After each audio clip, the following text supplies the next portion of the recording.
வணக்கம். இது ஐபிசி தமிழின் காலை நேர பிரதான செய்திகள். முதலில் தலைப்புச் செய்திகள். கனடாவின் பொது பாதுகாப்பு அமைச்சராக கரி ஆனந்த் சங்கரி, அமைச்சரவையில் 2 தமிழர்கள். கனடா தமிழின அழிப்பு நினைவகத்துக்காக ராஜபக்ஷ தரப்பு கடும் எதிர்ப்பு, பிரிவினை செயற்பாடு எனவும் விமர்சனம். மில்லியன் பெறுமதியான திரைசேரி உண்டியல்கள் ஏல விற்பனை, இலங்கை மத்திய வங்கி அறிவிப்பு. பேருந்துகளில் சிறப்பு ஆய்வுகளை மேற்கொள்ள பணிப்பு, தொடர் விபத்துக்களை அடுத்து நடவடிக்கை. உச்சநீதிமன்ற புதிய தலைமை நீதிபதியாக பொறுப்பேற்கவுள்ள PR கவாய் 6 மாத காலம் பதவியில் தொடர்வார் எனவும் அறிவிப்பு. சிரியாவுக்கு எதிரான அனைத்து தடைகளும் நீக்கப்படும், சவுதி அரேபியாவில் உறுதியளித்த ட்ரம்ப். இனி தொடர்வது விரிவான செய்திகள். கனேடிய அமைச்சரவையில் 2 தமிழர்கள் மீண்டும் பதவியேற்றுள்ளனர். இவர்கள் வெளிவிவகார மற்றும் மக்கள் பாதுகாப்பு அமைச்சர்களாக பதவியேற்றுள்ளனர்.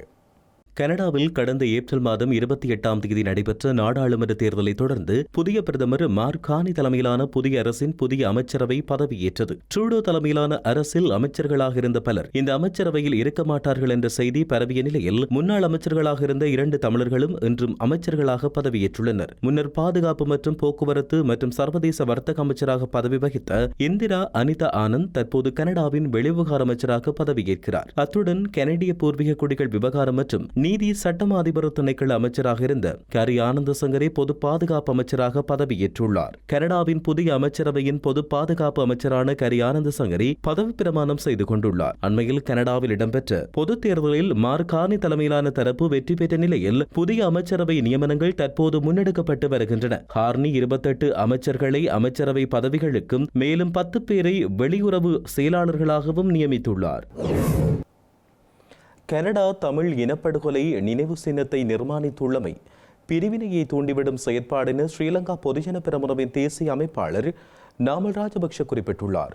இந்த போக்கு தொடர்ந்தால் உண்மையான நல்லிணக்கத்தை ஊக்குவிப்பதில் கனடாவின் நம்பகத்தன்மை குறைமதிப்பிற்கு உட்படுத்தக்கூடும் எனவும் அவர் சுட்டிக்காட்டியுள்ளார். இந்த செயல்முறையில் கனடா ஒரு தனிப்பட்ட நலன்களை கொண்டிருப்பதாக தெரிவதாகவும் நாமல் ராஜபக்ஷ குறிப்பிட்டுள்ளார்.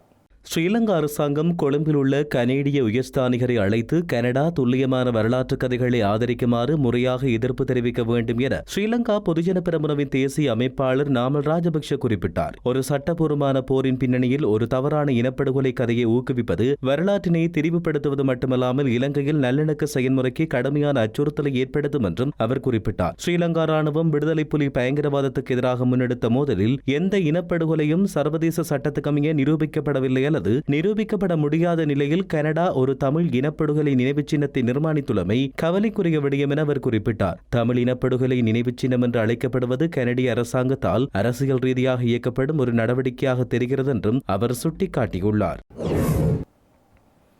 கனடாவில் நிர்மாணிக்கப்பட்டுள்ள தமிழின அழிப்பு நினைவகம் தொடர்பில் இலங்கை அரசாங்கம் கடும் அதிருப்தியை வெளிப்படுத்த வேண்டும் என ஸ்ரீலங்கா பொதுஜன பெரமுனவின் முன்னாள் நாடாளுமன்ற உறுப்பினர் சரத் வீரசேகர சுட்டிக்காட்டினார். யுத்தம் முடிவடைந்த பிற்பாடு தமிழ் தேசிய கூட்டமைப்பை மஹிந்த ராஜபக்ஷ தடை செய்திருந்தால் பல பிரச்சனைகளுக்கு தீர்வு கண்டிருக்கலாம் என்றும் அவர் தெரிவித்துள்ளார்.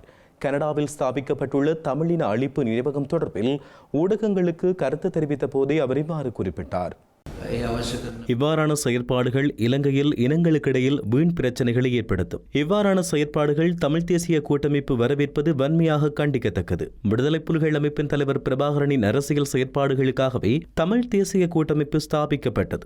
யுத்தம் முடிவடைந்த பிற்பாடு அதனை அப்போதைய ஜனாதிபதி மஹிந்த ராஜபக்ஷ தடை செய்திருக்க வேண்டும். தமிழ் தேசிய கூட்டமைப்பை தடை செய்யாமல் அலட்சியப்படுத்தியது மஹிந்த ராஜபக்ஷ செய்த அரசியல் ரீதியான தவறாகும். யுத்தம் முடிவுற்ற பின்னர் வடக்கு மற்றும் கிழக்கு மாகாண மக்கள் கடந்த காலங்களை மறந்து இயல்பு வாழ்க்கைக்கு திரும்பினார்கள். தமிழ் தேசிய கூட்டமைப்பு தமது அரசியல் லாபத்துக்காக அரசியல் அதிகார பகிர்வு பற்றி பேசி தேவையில்லாத பிரச்சனைகளை ஏற்படுத்தி இனங்களுக்கிடையில் முரண்பாட்டை ஏற்படுத்தியது. வடக்கு மற்றும் கிழக்கு மாகாணங்களில் பிரிவினைவாதத்தை மீண்டும் தோற்றுவிக்கும் செயற்பாடுகள் தற்பொழுது இடம்பெறுவதை அவதானிக்க முடிகிறது.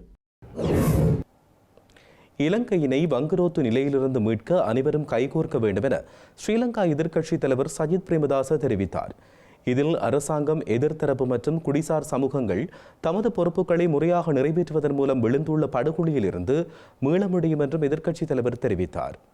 දින ගණනාවක් පුරාවට 2028 நாட்டிற்கு தீர்க்கமானதொரு வருடமாகும். 2028 முதல் நாம் கடனை மீள செலுத்த வேண்டும். 2033 ஆண்டு முதல் கடனை திருப்பி செலுத்துமாறு நாணய நிதியம் தெரிவித்துள்ளது. முன்னாள் ஜனாதிபதி தலைமையிலான அரசாங்கம் அதை 2028 குறைத்து இணக்கப்பாட்டை எட்டியுள்ளது. எனவே 2028 ஆண்டுக்குள் கடனை அடைக்க அதிக அளவிலான பொருளாதார வளர்ச்சி நமக்கு தேவை. 5% பொருளாதார வளர்ச்சி விகிதத்தை பேணிச் செல்ல வேண்டும் என நிபுணர்கள் கூறுகிறார்கள். அரச வருவாயை அதிகரிக்க வேண்டும், ஏற்றுமதியை ஊக்குவிக்க வேண்டும், வெளிநாட்டு கையிருப்புகளை அதிகரிக்க வேண்டும். இவற்றை செய்ய முடியாவிட்டால் நமது நாடு மீண்டும் ஒரு பொருளாதார சமூக மற்றும் அரசியல் ரீதியான துயரத்தை நோக்கி செல்லும். ஒவ்வொரு சந்தர்ப்பத்திலும் நாட்டிற்கு மதிப்பு சேர்க்க வேண்டும். நாடு வீழ்ச்சி கண்டால் அது அரசியல், இன, மத அல்லது வர்க்க வேறுபாடுகளை பொருட்படுத்தாமல் அனைவரையுமே பாதிக்கும். நாட்டிற்கு பெருமானம் சேர்க்கின்ற நடவடிக்கை கல்வி மற்றும் சுகாதாரம், தொழில், விவசாயம், சேவைகள் போன்ற துறைகளை அடிப்படையாக கொண்டிருக்க வேண்டும். புதிய வாய்ப்புகளை தேட வேண்டும். வெறும் வார்த்தைகளால் மட்டுமன்றி செயல்களாலும் அபிவிருத்தியை யதார்த்தமாக்க வேண்டும். யாழ்ப்பாணம் புங்குடுதீவில் உள்ள கண்ணகியம்மன் ஆலயத்தில் அம்பாளுக்கு சாற்றிய சேலை 9 லட்சம் ரூபாவுக்கு ஏலம் போயுள்ளது.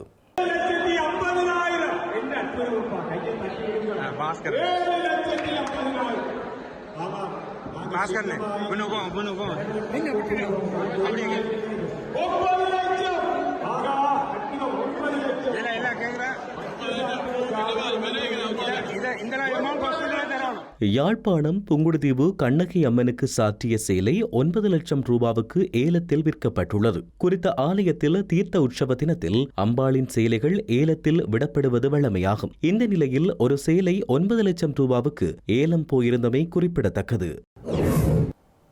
இலங்கையில் பல மில்லியன் ரூபாய் பெறுமதியுடைய திரைசேரி உண்டியல்கள் இன்று ஏல விற்பனையூடாக வழங்கப்பட உள்ளதாக மத்திய வங்கி அறிவித்துள்ளது.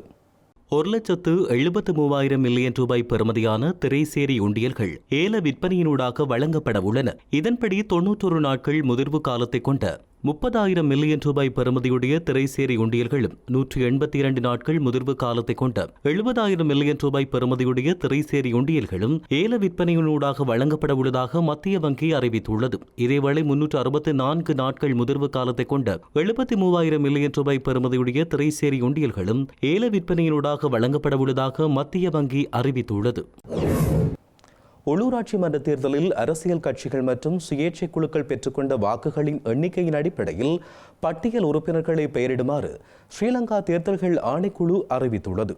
7 நாட்களுக்குள் இந்த பட்டியல் உறுப்பினர்கள் பற்றிய விவரங்களை வழங்குமாறு ஸ்ரீலங்கா தேர்தல்கள் ஆணைக்குழு அறிவித்துள்ளது. கட்சிகளின் செயலாளர்கள் மற்றும் சுயேட்சை குழுக்களின் தலைவர்களுக்கு இது குறித்து அறிவிக்கப்பட்டுள்ளதாகவும் தெரிவிக்கப்பட்டுள்ளது. பட்டியலில் உறுப்பினர்களை பெயரிடும் போது பெண் உறுப்பினர்கள் தெரிவு தொடர்பில் வழிகாட்டல்கள் வெளியிடப்பட்டுள்ளதாக அறிவிக்கப்பட்டுள்ளது. இந்த பட்டியல் உறுப்பினர்களின் பெயர்கள் கிடைக்கப்பெற்றதும் ஏற்கனவே தேர்தலில் வட்டாரங்களில் வெற்றியீட்டிய வேட்பாளர்களின் பெயர்களுடன் இணைத்து வர்த்தமானி மூலம் அறிவிக்கப்படும் என தேர்தல்கள் ஆணைக்குழு அறிவித்துள்ளது. எதிர்வரும் ஜூன் மாதம் 2ஆம் தேதி உள்ளூராட்சி மன்றங்கள் நிறுவும் நடவடிக்கைகள் ஆரம்பிக்கப்படும் என அறிவிக்கப்பட்டுள்ளது.